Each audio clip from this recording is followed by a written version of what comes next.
आज यार मैं भी हमीद की तरह सपना देता हूँ और सपने में जाकर किसी लड़की को ढूंढता हूँ।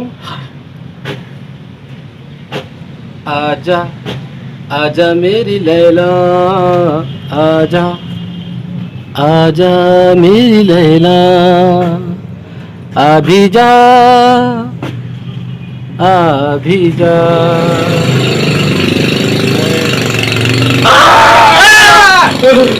क्या हुआ?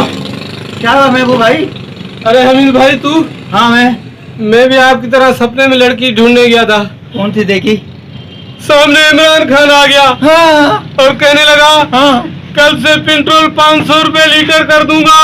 महबूब भाई एक मशवरा दूं, दोबारा नहीं देखना वरना इमरान खान आके आपसे कहेगा मैं आटा भी 500 महंगा कर दूंगा। मैंने तौबा कर दी कि फिर सपने में नहीं जाऊंगा लड़की ढूंढे। तू जान और तेरे सपने जाने भाई। हाँ मैं अकेला ख्वाब देखूंगा। महबूब भाई आए तो ख्वाब नहीं देखना, इमरान खान सबके ख्वाब में आ रहा है।